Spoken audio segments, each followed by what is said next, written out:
ఒకరోజు ఒక గ్రామంలో ఒక రైతు తన గాడిదను పొలానికి తీసుకెళ్లాడు. అతను నాగలిని గాడిద వెన్నుపైన పెట్టాడు. ఎండ చాలా తీవ్రంగా ఉంది. నేల గట్టిగా ఉంది.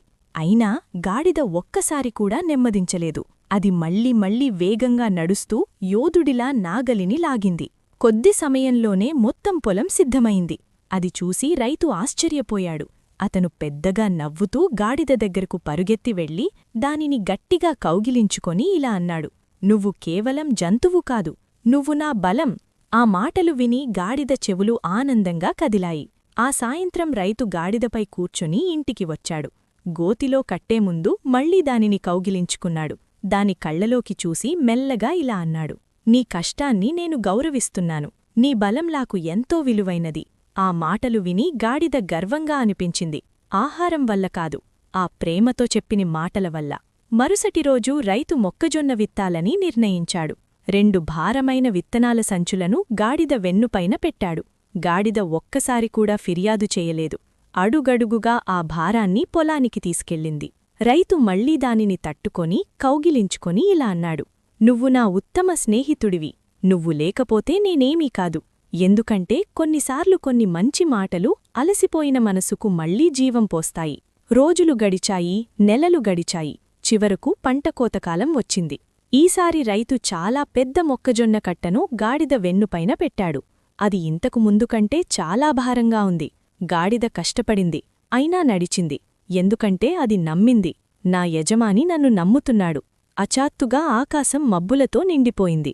భారీ వర్షం మొదలైంది. గాలి బలంగా వీచింది. రైతు అరిచాడు, "వేగంగా నడువు, మనం త్వరగా ఇంటికి చేరాలి." గాడిద ప్రయత్నించింది, కాని దారి జారుడయ్యింది. నది దగ్గరకొచ్చేసరికి గాడిద కాలు జారిపోయింది. ఒక్కసారిగా చప్పున మొత్తం మొక్కజొన్న కట్ట నదిలో పడిపోయింది. అది నీటిలో కొట్టుకుపోయింది. రైతు కోపంతో నిలబడ్డాడు. గాడిద ఉణుకుతూ అతన్ని చూసింది. అతను ఇలా అంటాడని అనుకుంది, "పర్వాలేదు, నువ్వు ప్రయత్నించావు." కాని రైతు ఒక్క మాట కూడా మాట్లాడలేదు. కౌగిలి లేదు, ప్రేమలేదు, కేవలం నిశ్శబ్దం మాత్రమే. ఆ నిశ్శబ్దం కత్తికంటే ఎక్కువగా గాయపరిచింది. ఆ రాత్రి గాడిద గోతిలో నిలబడి ఉంది, అలిసిపోయి, తడిసి, ఆకలితో. అది ఎదురుచూసింది. బహుశా రైతు వస్తాడేమో, బహుశా నన్ను క్షమిస్తాడేమో. కాని ఎవ్వరూ రాలేదు. ఆహారం లేదు, నీరు లేదు, ప్రేమలేదు.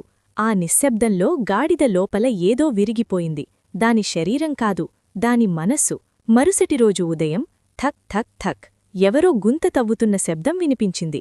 గాడిద బయటకు చూసింది. రైతు ఒక లోతైన గుంత తవ్వుతున్నాడు. అతను కోపంగా ఇలా అన్నాడు, "ఈ గాడిదను ఇక్కడే పాతిపెడతాను. ఇదిప్పుడు పనికిరాదు." ఆ మాటలు విని గాడిద గుండె ముక్కలైపోయింది. పనికిరాదు. అన్ని రోజులు చేసిన సేవ, అన్ని కష్టాలు, ఒక్క తప్పుతో అన్నీ మరిచిపోయాడు. గాడిద కళ్లలో కన్నీళ్లు వచ్చాయి. అది అరవలేదు, అది పోరాడలేదు. కేవలం చివరిసారి రైతును చూసింది. ఆ కళ్లలో కోపం లేదు, కేవలం బాధ మాత్రమే ఉంది. గోతిద్వారం తెరిచి ఉంది. గాడిద నెమ్మదిగా నడవటం మొదలుపెట్టింది. ఒక అడుగు, మరో అడుగు. మళ్లీ వెనక్కి చూడలేదు.